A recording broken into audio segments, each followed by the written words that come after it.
আমার স্বামী রাত 1:38 আমাকে মেসেজ দিয়ে বলল আমি আমার সহকর্মীকে বিয়ে করেছি। আমি শুধু একটা কথাই বলেছিলাম ঠিক আছে। পরের দিন দুপুর হতে না হতে তার নতুন বউ ফোন করে আমাকে জিজ্ঞাসা করলো আমার কার্ডগুলো হঠাৎ বন্ধ হয়ে গেল কেন। রাত তখন 3টা বাজে, ঘুম আর জাগরণের মাঝামাঝি ছিলাম আমি। ফোনের শব্দে ঘুম ভাঙলো আমার। হঠাৎ দেখি মামুনের মেসেজ, আমি তানিয়াকে বিয়ে করেছি। গত 8 মাস আমাদের সম্পর্ক, তোমার সঙ্গে আমার আর থাকতে ইচ্ছে করতেছিল না। মেসেজটা পরে অবাক হয়েছিলাম কিন্তু কাঁদিনি আমি। হয়তো 2-3 মাস ধরে ওর পরিবর্তন আমি বুঝতে পেরেছিলাম।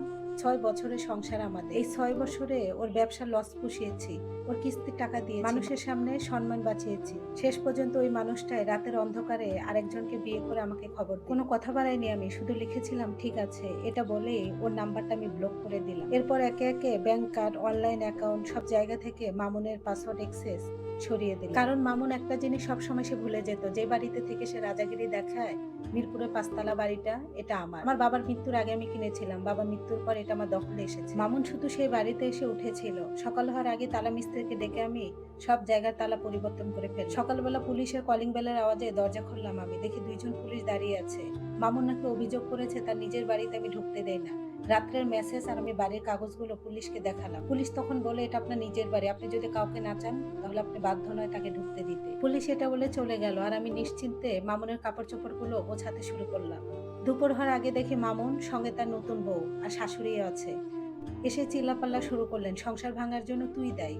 আমি তখন নরম গলায় বললাম সংসার আমি ভাঙিনি খালা, আপনার ছেলে আরেকটা মেয়েকে বিয়ে করেছে। মামুন তখন ভেবেছিল দুটো কথা বললেই মনে হয় আমি সবকিছু মেনে নিব আগের মতো। সে তখন বলল দরজা খোলো। আমি বললাম কেন? সে তখন হেসে বলল এই বাড়িটা তো আমারও। আমি তখন বললাম তাহলে তোমার দলিলে নাম নাই কেন, দেখাও তোমার নামটা।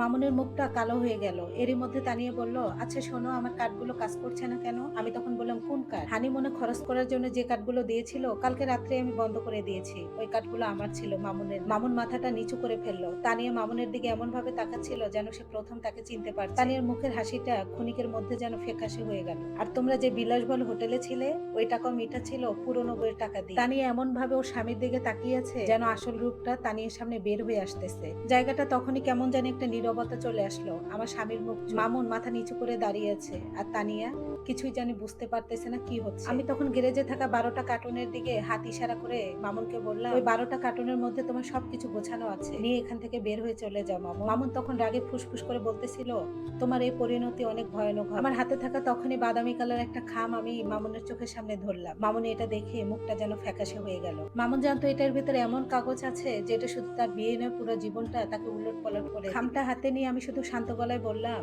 জিনিসপত্র নেওয়ার আগে একটা কথা মনে রেখো মামুন, আমি তোমার হিসাব দেখা অনেক আগেই শুরু করে দিয়েছি আর আমি এমন কিছু পেয়েছি যেটা তোমার কল্পনারও বাহিরে। তানিয়া তখন ফিসফিস করে মামুনকে বলতেছিল হ্যাঁ এসব কি? মামুনের মুখ দিয়ে যেন কোনো কথাই বের হতে চাচ্ছিল না, পুরো ঘরটা থমকে গিয়েছে। আমি মামুনের চোখের দিকে তাকালাম। এই প্রথম আমি এই মানুষটাকে এতটা ভয় পেতে দেখলাম, আমি কখনো আগে দেখিনি। লজ্জা বা রাগের কোনো ভয় নয়, একদম খাঁটি ভয়। আমি খামটা এগিয়ে দিয়ে বললাম 3 মাস আগের কথা, অফিস থেকে অডিট টিম এসেছিল সব গরমিল ধরতে। তানিয়া আমার দিকে এমন ভাবে তাকালো যেন কিছুই বুঝতে পারছে না। শাশুড়ি এক মনে দেয়ালে টানানো ঘড়ির দিকে চেয়ে আছে। রিনা চুপচাপ পকেটে ফোনটা ঢুকালো আর মামুন পাথরের মতো দাঁড়িয়ে আছে। মামুন বলল হ্যাঁ আমি জানি। আমি তখন বললাম তুমি কিছুই জানো না, তুমি শুধু জানতে অডিট টিম এসেছে, কিন্তু ওই টিমের মধ্যে আমি একজন ছিলাম। পুরো ঘর নিঝুম, আমি খামটা ছিললাম, ভিতর থেকে সব হিসাব, ব্যাংক স্টেটমেন্ট, ফালতু খরচের রসিদ আর মামুনের হাতে করা সব জালিয়াতি দলিল। তানিয়া খামটা দেখে কুকড়িয়ে গেল আর বলল এসব কি? আমি তখন বললাম মামুন আমাকে তালাক না দিয়ে তাড়াহুড়া করে কক্সেস বাজার যে তোমাকে কেন বিয়ে করেছে জানো? কারণ ও জানতো অডিট টিম ওর ঘাড়ের উপরে নিঃশ্বাস ফেলেছে।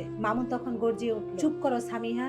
আমি ওর দিকে ফিরেও তাকালাম না। তানিয়াকে বললাম প্রায় 1 বছর ধরে ও অফিসের টাকা চুরি করছে। মামুনের মুখটা যেন চুনমুন হয়ে গেল। তানিয়া কাগজগুলোর উপরে চোখ পড়তে থরথর করে কাঁপতে লাগলো। তানিয়া তখন বলল 8 লাখ টাকা। আমি তখন বললাম এটা শুধু লেনদেন মাত্র, এরকম প্রমাণ আরো আছে। তানিয়া তখন কাগজগুলো উল্টো পাল্টে দেখতে লাগলো আর মামুন তখন ওর কাছ থেকে কাগজগুলো ছিনিয়ে নিতে চাইলো।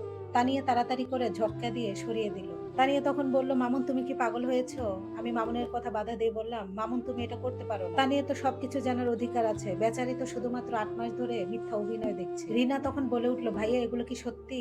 আমি তখন কাগজপত্র কপিগুলো রিনার হাতে ধরিয়ে দিলাম। রিনা কয়েকটা কাগজ দেখেই মুখের রং পরিবর্তন হতে লাগলো আর শাশুড়ির কাগজগুলো নিয়ে ছেঁড়ার উপক্রম দেখালো। আমি তখন বললাম, এগুলো ছিঁড়লেও কোনো কিছুই হবে না, অরিজিনাল ফাইল কালকে অফিসে জমা পড়ে গিয়েছে। তানিয়া তখন দেয়ালে হেলান দিয়ে বসলো। অফিসে জালিয়াতি? মামুন, তুমি বলেছিলে চাকরি ছেড়ে তুমি ব্যবসা করছো। কক্সেস বাজার তোমাদের ব্যবসার কাজে নতুন ট্রিপ ছিল। মামুন তখন কোনো কথা না পেয়ে কোলঠাসা করে আমার দিকে আঙুল দেখিয়ে বলল, সামিয়া তুই আমার উপরে প্রতিশোধ নিচ্ছিস? আমি তখন হেসে দিলাম। আমার নিজের হাসিটাই কানের মধ্যে কেমন যেন লাগতেছে। আমি তখন মামুনকে বললাম, যেটা সত্য সেটাকে প্রতিশোধ বলে না, এটাকে বিচার বলে। পুরো ঘরটা জানি নীরবতা। কিছুক্ষণ পরে তানিয়ে তার বিয়ের আংটিটা খুলে টেবিলের উপরে রাখলো। কোনো নাটক না, কোনো অভিনয় না, কোনো কান্নাকাটিও না। যেন সে বুঝতে পারলো এতদিনে পরিচিত মানুষটা আসলে অচেনা। সেই ম্যানেজমেন্টের বইয়ের উপরে আংটিটা রেখে সে উঠে দাঁড়ালো। শাশুড়ি তখন ফুস করে উঠে বললেন, এভাবে সংসার ছেড়ে চলে যাবি? তানিয়া তখন এক পলক শাশুড়ির দিকে তাকালো, তাকিয়ে বলল, এখানে তো কোনো সংসারই ছিল না মা। রিনা তখন মুচকি হাসলো, এক রাশ ঘৃণা মুখে নিয়ে বলল, তোমার আমি পাপের দায় নিব না ভাইয়া। মামুন একদম ভেঙে পড়লো। মামুনের ঢাল একে একে খসে পড়ছে। মামুনের পকেটে থাকা ফোনটা অনবরত বেজেই চলেছে। হয়তোবা অফিস থেকে, নয়তোবা উকিলে, নয়তোবা পুলিশ। মামুন তখন ফিসফিস করে আমাকে ডাকলো, প্লিজ সামিয়া কিছু একটা করো। যেই মানুষটাকে 6 বছর ধরে নিজের রক্ত পানি করা টাকা দিয়ে সাহায্য করেছি, যেই মানুষটাকে 6 বছর ধরে নিজে ছায়া করে রেখেছি, ওর দিকে তাকিয়ে আজ আমার এক ফোঁটাও মায়া হলো না। আমি বুঝলাম ভালোবাসার শেষটা ঘৃণা নয়, বড় একটা উদাসীনতা। আমি গেটটা খুলে দিলাম, বের হয় এখান থেকে, তোমাদের নাটক ভাঙার সময় চলে এসেছে। কেউ আমার চোখের দিকে আর তাকাতে পারলো না। একে একে সবাই বের হয়ে গেল। ড্রয়িং রুমটা একদম ফাঁকা।